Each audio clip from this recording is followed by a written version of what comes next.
What's going on, everyone? Welcome back to the Scale News Update. If you're not familiar with the show, this is where we talk about the news topics that happened in the scale world of RC over the past week.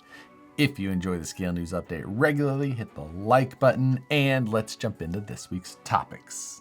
First for this week, some coverage out of the Chinese Model Expo again. Traction Hobbies had a number of vehicles that they had on display there that some video coverage of had come out. Now, one of them that immediately popped up for me was this new Ram TRX looking platform. Now this appears to be on that same Tank 300 8th scale platform that they've had for a few years, maybe now or so.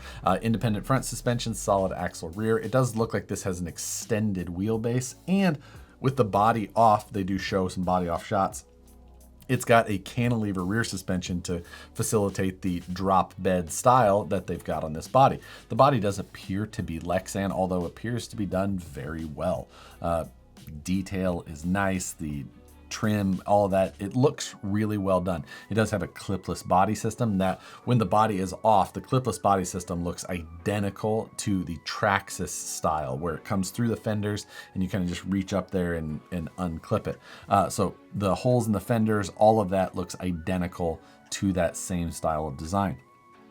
The 8th scale platform that they've had underneath of there with the independent suspension. The independent suspension is a little bit easier to package. You'll probably get a little bit better performance out of it when it's on that larger scale. When you're trying to put it into a 10th scale, that's when it doesn't necessarily work quite as well with the widths that we typically see in our trail trucks. But again, this one a little bit wider.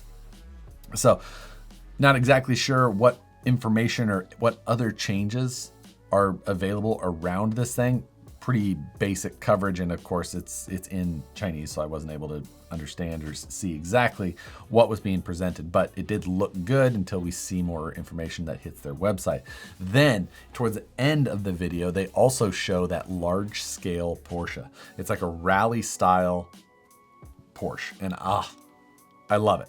That thing, I think we've been covering that for 2 or 3 years. I don't know. Who knows how long it is? It's been a long time, but just a little bit more here and there. We keep seeing photos and things like that. Hopefully we see that hit before too long. That would be one that I would be interested in tracking down because it does look cool. Next, from FMS, they've got an LC80 RTR brushless version now. We've seen the LC80 from them previously, I believe. This is just the new brushless version. It is the FCX 18 underneath. The brushless is an outrunner style brushless with a separate ESC, of course, the whole deal there. Not sure who the OEM of the motor and ESC is on this one, if they went with the Hobbywing style system or if they're using a Furatech, again, something like that. Didn't see exactly any specs or recognize something enough to be able to identify that in the photos that I had at this point. One thing that I did see is that this is using an outrunner motor, and they put a guard over it this time to kind of protect the outrunner. So, a lot of these small scale vehicles have come with outrunner style motors before. This is the first one I've seen actually do a guard. Not sure if it's needed. Maybe there's a reason they decided to do it. Who knows? But just a small little detail. Beyond that, it's a little under $200 for this 1/18 scale. If you're a big Land Cruiser fan, maybe that trips your trigger. And speaking of triggers, an unintended segue, Propo has a new radio coming out that's called the EX Next Basic. So this also was shown at the China Model Expo, but this is from all of the language and literature that was put out about this. It appears to be like one of their higher end radios that is just as stripped down as possible as far as the outward features, but all of the high speed and the actual function of the radio is retained from what I can see. They're just trying to drop the cost as much as possible by getting rid of the outside decoration as they called it in some of the media, which is interesting. But as I was mentioning, the trigger. They're offering this in 2 different trigger types. One is the trigger type that you've seen on just about every ground-based system that we've had for, 30 years. The other is called the LDT, lay down trigger. And they have a video that they showed of this and showed how so rather than the trigger pivoting, from the top part, front to back with your finger, it now pivots from the side, but you still have kind of the same movement. You still pull it back and push it forward, but now they just like rotated it to the side. I don't know why. Watching the video to see how it performs, I can't see a difference. It doesn't look like it. I don't know. It's very odd. Maybe it will work better for people with smaller hands. I can't understand the idea or the theory behind why this may be an advancement, a development, a better I don't know. Sometimes things like this happen and you have to try it to understand. But just looking at it, it doesn't necessarily look elegant. It looks a little bit odd. But like it looks like it still performs in a similar way. So maybe it's a very second nature. Maybe there's something, that they have discovered that this is just a better feeling system. I don't know. It looks very odd. I'm an engineer. I fear change. No.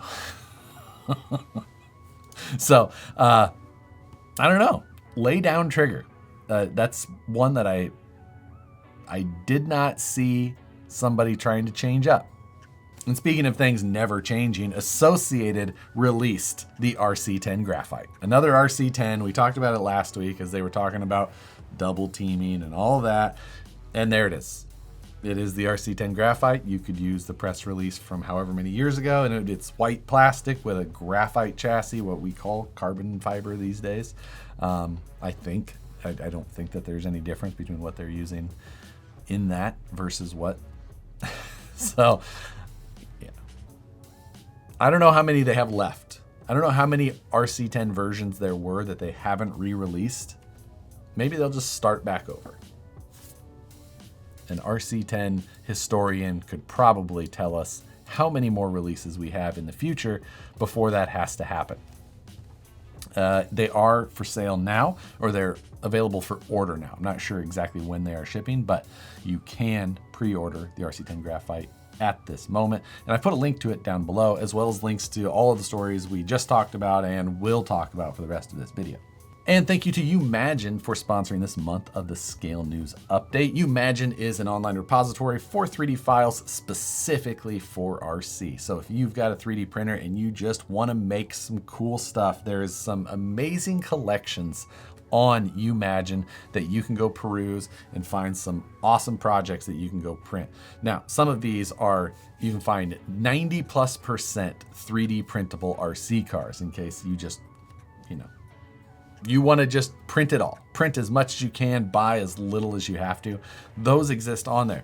Or there's ones that you can just accessorize your current models. One of them that was on there for this week was from Overreach Designs, which I believe is a sub-brand of Wirusec, who you've seen make some aftermarket parts previously for the H10. And this new body set is one from him for the H10 as well, called the Streamliner body set. It's got an interesting look. It's like a mix between a Class 1 Baja vehicle and Baby Shark. It's got a very interesting look to it. And another awesome project that's on there is Project LJ from RCMDIY. Now that whole body that you see there is a 3D printed body that assembles in multiple pieces, but it's the body panels, cage, interior, and as shown in the photos, that's what it is, dropped right on top of a VS410 chassis. And it looks amazing. He did a fantastic job with that, and you can 3D print that whole thing and drop it on top. The cost of the files on YouMagine for that is less than what you would pay for a Lexan body in many cases. And it's just gonna take hours of your life in 3D printing and probably not that much money in filament. So a very cool project and just one of thousands that exist on YouMagine. Definitely worth checking out. Go to YouMagine. I've linked to those two products down there below, but again, you can browse around and find tons of other things to occupy your printer's time. Thanks again to YouMagine for sponsoring this month of Scale News Update. Zoolander 2, Anchorman 2, and Jaws 2. What do those have in common with our next story? They're sequels that we didn't need. And this one is from JConcepts, and it's the Lloyd 2. The body with the weirdest name now has a sequel. However, this one does look considerably more reasonable than the original. Now, the original Lloyd was one that I think was more aimed at monster truck stuff, that it was going after a Sergeant Shaker or something along those lines for a monster truck body. This one is now made for more of a comp type crawler. So shown in the product photos, it's sitting on top of a VRD carbon. It's got a much shorter rear overhang, front as well. It's not pinched or dovetailed, it's still pretty square, but the approach and departure angles much more realistic. Also, the cab not nearly as high as the previous one. So overall, this one looks much less silly than its name would lead you to believe. So they did fix that a little bit. I'll give them that. It's still a weird name, and I'll never get over that. But JConcepts has I don't think they have any concept of that.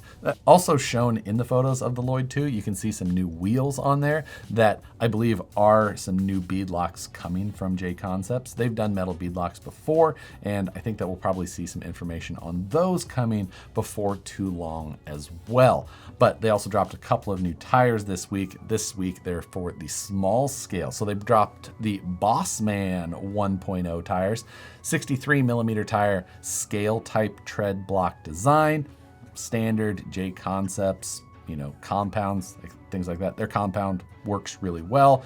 63 millimeter, if that fits in like the class designation or things like that you're after, might be a good option for you. And then they gave us rock bumps in the 1.0. The rock bumps were one of the highlights of last week's news topics.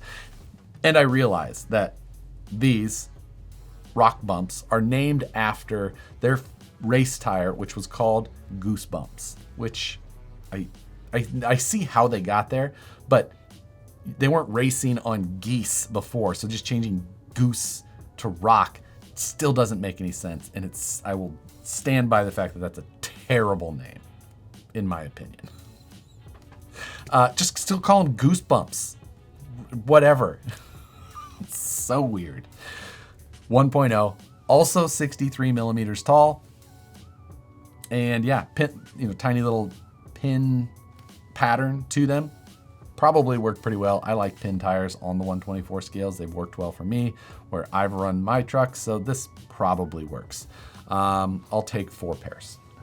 And on the subject of tires, if you've ever wanted to design your own 3D printed inserts, I brought back STL Sunday, and this week's episode was focused around the design process of something like a 3D printed insert. The video wasn't going into specifics of what is going to make an insert work best, but more so the tools that you would use in CAD to get your ideas for something like a 3D printed insert and put it into an actual file that you could print yourself at home. So if you've had any interest in learning CAD, or you kind of know CAD, but you want to do some inserts, that might be a good video to take a look at. Maybe it'll help you down the road. And while you go down that road, you can stop off at the channel membership, where you can help support the channel a little bit extra. Segue.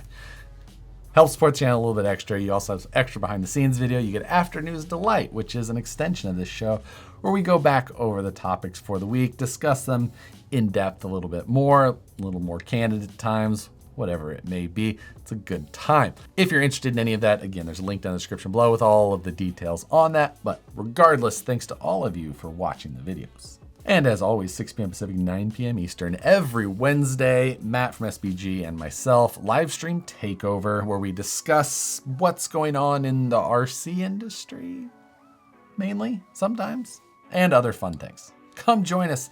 It's a blast. 6 p.m. Pacific, 9 p.m. Eastern. And if you work for an RC company and like to see any of your products on the Scale News Update, shoot me an email to news@harleydesigns.com. Love to take a look at that, see if we can get it on the Scale News, include a photo, a description, and a link to where it can be found on your website, and we'll see if we can get it included here on the news. A couple of them that came in this week. One from Nasty Customs. This is a 1/6 scale service bed for your SCX6. Specifically, works well with the Ford F-250 body, the Honcho, I believe there's also the Toyota version, and these will all drop on there. There's a number of customizable options on their website where you can click to configure it exactly how it should fit for your exact setup. These things are big as the truck is big. Got to see some of these at Beat the Creek, and they're big, impressive units. And from what I can tell, this product photo is taken under the canopy of a Buc-ee's. So, bonus points for that. Also this week, MyTrickRC has got their new Mini Pro light kit. Now, they're specifically showing these on comp type trucks or just cheater rigs, that type of thing. Vanquish VRD, the SCX10 Pro, the Red Cat Fusion, any of those. It's got 4 individual pods that you can drop on there and beautiful little tiny light controller. They minimize that light controller down to just this really nice compact unit that looks fantastic.